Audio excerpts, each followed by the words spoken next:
I told my husband I don't do 50-50 because I'm the table. He let me keep that energy, right up until he locked me out of our house and moved on with a woman who actually brings something to his life. I'm Sharon, 31, and I never thought I'd end up sleeping on my mom's ancient air mattress at my age, but here we are. It all started 3 years ago at a networking mixer downtown. I was wearing my interview blazer, even though I hadn't had an actual interview in months. My communications degree from State was collecting dust while I was between opportunities, as I like to call it. That's where I met Anthony. He wasn't the best looking guy in the room, but he had this confidence about him, not the fake kind I was putting on. He owned his own contracting business, despite dropping out after his sophomore year, and I could tell from his watch that he was doing well for himself. Our conversation flowed easily, and when he mentioned he'd been working since he was 16 instead of going to college, I found myself saying how refreshing it was to meet someone who took an alternative path. Inside, I was thinking he'd probably be grateful to date someone with my education. We exchanged numbers, and within a week, he was taking me to dinner at places I couldn't afford on my own. After 3 months of dating, I stopped my half-hearted job search altogether. Why bother when Anthony could provide? He seemed impressed when I'd mentioned concepts from my business communications classes, and I loved watching him nodding along when I'd explain things I knew he didn't fully understand. The proposal came 9 months in, nothing fancy, just a simple ring over dinner at home, but I said yes immediately. My mom was concerned about the rush, but I assured her Anthony was stable and hardworking. What I didn't tell her was how relieved I was to have found someone who could support me while I figured out my next career move. His mother, though, saw right through me from day one. At our first meeting, she kept asking about my career plans and looked completely unimpressed when I talked about waiting for the right opportunity.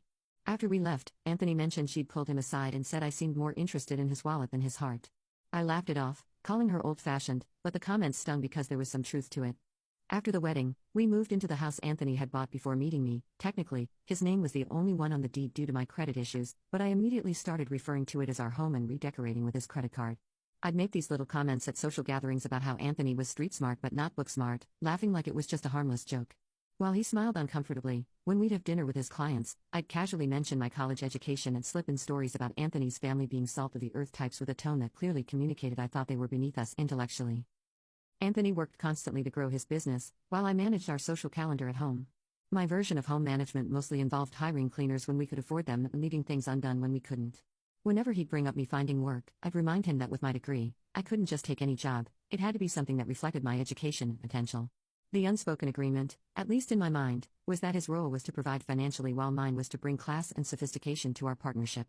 After all, I'd spent 4 years and thousands in student loans to get my degree, so wasn't that my contribution? I truly believe that by marrying him, I was doing Anthony a favor, elevating his social standing and bringing intellectual credibility to his life. And for a while, that delusion worked for both of us until reality came knocking at our door with a bill collector's right behind it.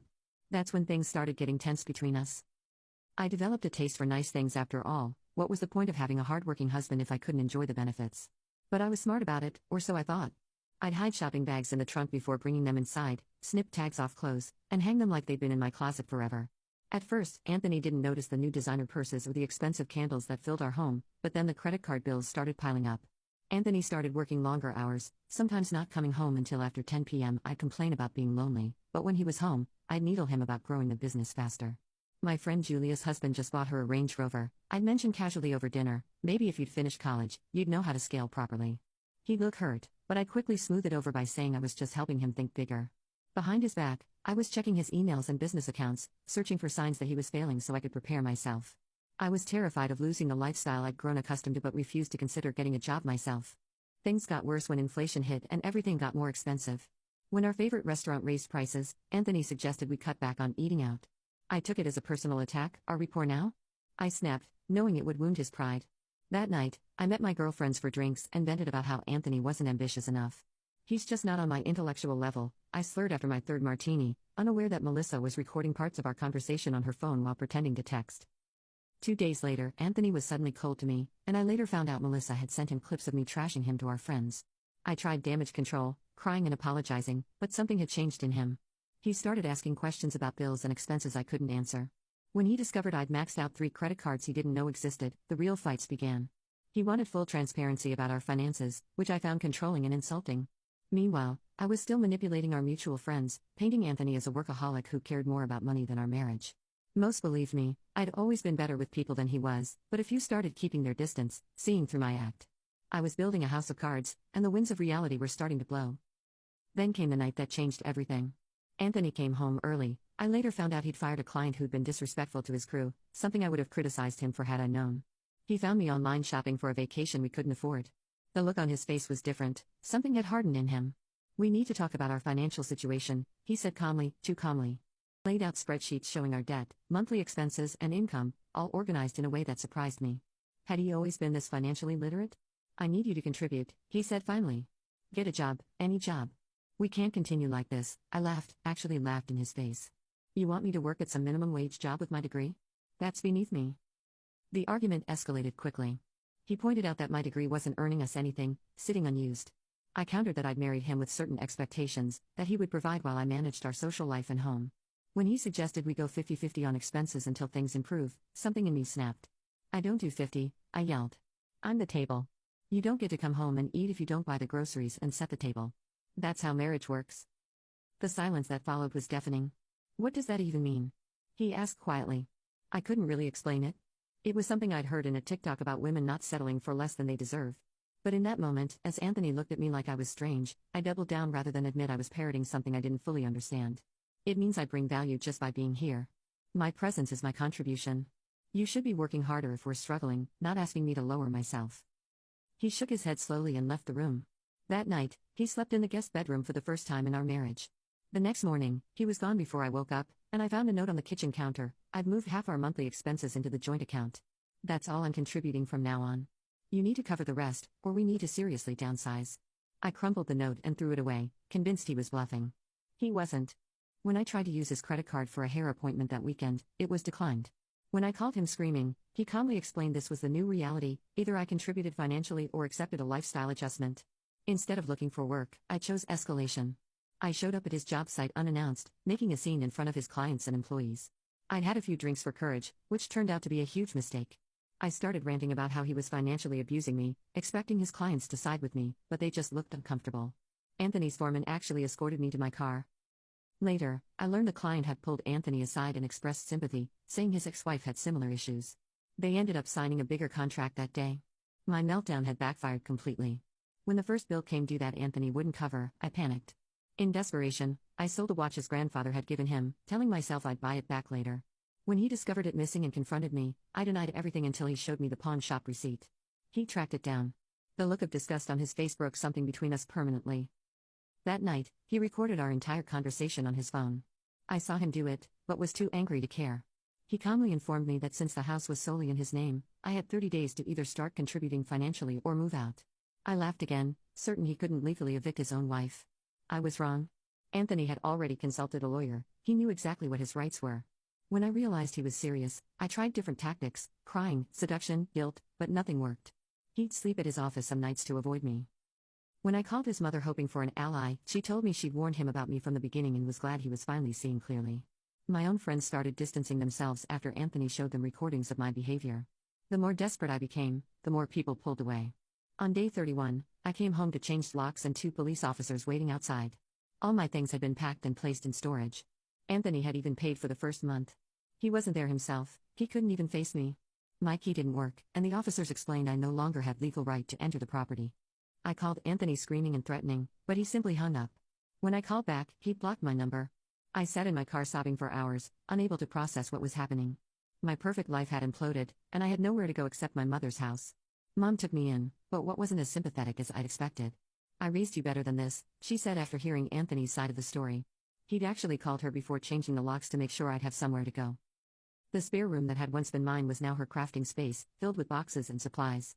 She cleared just enough room for an ancient air mattress, a relic from camping trips during my childhood. It leaked air throughout the night, so I'd wake up practically on the floor, a physical reminder of how far I'd fallen. The first week, I did nothing but cry and rage, checking Anthony's social media obsessively. His posts never mentioned me, it was like I'd never existed. His business seemed to be thriving, he posted about new projects and expanded services. I created fake accounts to see his private posts and was devastated to discover pictures of him at industry events, smiling with clients and employees. There was a woman in some photos, his new office manager, according to the captions. She was pretty in an understated way and had her own successful design business. The jealousy was all-consuming. Mom finally gave me an ultimatum after 2 weeks of watching me spiral: "Get a job or start paying rent," she said over breakfast. "You're too old to be acting like this." I was offended. I had a degree, I couldn't just work anywhere. But my first few job interviews were disasters. When potential employers asked about the gap in my employment history, my explanations about waiting for the right opportunity sounded hollow, even to me. One interviewer actually said, "So, you've been out of the workforce for 3 years because you felt most jobs were beneath your education level?" The way he phrased it made me sound exactly like what I was, entitled and delusional. In desperation, I finally took a receptionist position at a small property management company. The pay was barely above minimum wage, and my coworkers were much younger, most straight out of high school.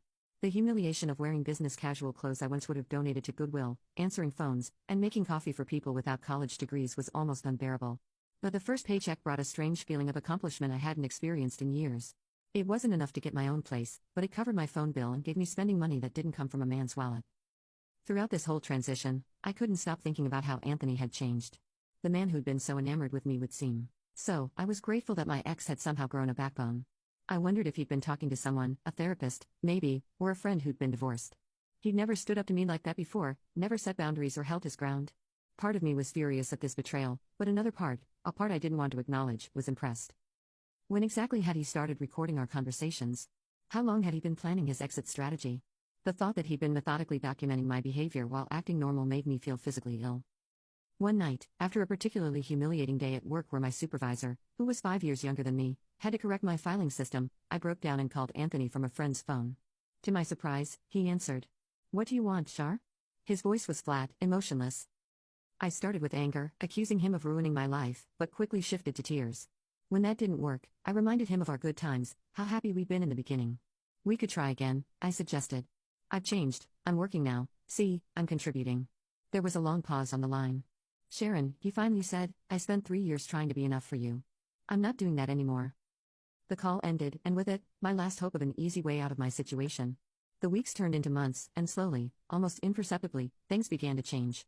I started taking more responsibility at work, not because I wanted to, but because I had no choice. My mother's patience had limits, and the air mattress was developing a slow leak that left me waking up on the hard floor every morning. My back ached constantly, a physical reminder of my downfall. When my supervisor offered me additional training that could lead to a promotion, I swallowed my pride and accepted. The old Sharon would have seen it as beneath her dignity, but the new Sharon needed the money. 5 months after being locked out of what I still thought of as my home, I'd saved enough for the security deposit on a tiny studio apartment. The air mattress had deflated to the point where it was basically useless, a sad metaphor for my marriage. The night before moving into my new place, I found myself typing and deleting a message to Anthony. I wanted to tell him that I finally understood some of what had happened between us, not that I was taking full blame. He could have been more patient, could have tried harder to understand my perspective. But for the first time, I could see my part in our collapse. I didn't send the message. Instead, I scrolled through my social media and saw that a mutual friend had tagged Anthony at a business award ceremony. He was receiving recognition for growing his company despite economic challenges. Beside him stood the office manager, now identified as his girlfriend. She owned her own interior design business that complemented his contracting work. They were apparently collaborating on projects. The caption mentioned she'd never been to college but had built her company from scratch. Something about that detail stung worse than seeing them together. While packing my few belongings, I found a flash drive I didn't recognize in my makeup bag. Curious, I plugged it into my laptop and discovered dozens of audio files, recordings of arguments between Anthony and me. He must have slipped it into my things when packing my belongings. Listening to my own voice, shrill, manipulative, cruel, was like meeting a stranger. In one recording, I mocked his family's simple background. In another, I threatened to tell his clients he was struggling financially if he didn't buy me the bracelet I wanted. The woman in these recordings wasn't someone I wanted to be, yet undeniably, it was me. That night at dinner, Mom asked if I'd learned anything from the experience. I gave her the answer I thought she wanted to hear, about responsibility and partnership. But inside, what I'd really learned was that I needed to be more careful about the image I projected, more strategic about how I presented my expectations. The next night, I had a date with a divorced man in his 40s who owned a small chain of furniture stores. As I dressed for the evening, I practiced looking interested in his business stories, planned how I'd subtly communicate my value without revealing my expectations too soon. I hesitated before the mirror, noticing how different I looked from the woman who'd scoffed at Anthony's suggestion to get a job. My clothes weren't as nice, my hair wasn't as perfectly styled, but there was something else, a hardness around my eyes that hadn't been there before. Experience had taught me things, but not the lessons anyone would have hoped. I hadn't learned to be more genuine or appreciative. I'd learned to be more calculating, to hide my expectations better, to play the long game. I'd learned that men can be pushed only so far before they push back, and that next time, I needed to choose someone who wouldn't record the evidence. As I locked my mother's door behind me and headed toward my date, I thought about that ridiculous air mattress slowly deflating throughout the night. Part of me wondered if it was time to let go of my table philosophy to accept that relationships might actually require equal contribution. But that thought quickly faded as I spotted my date's luxury sedan pulling up. The air mattress was behind me now, but the table philosophy still lived in my heart, just with better camouflage. After all, I deserved nothing less than the best, and this time, I'd be smarter about how I got it.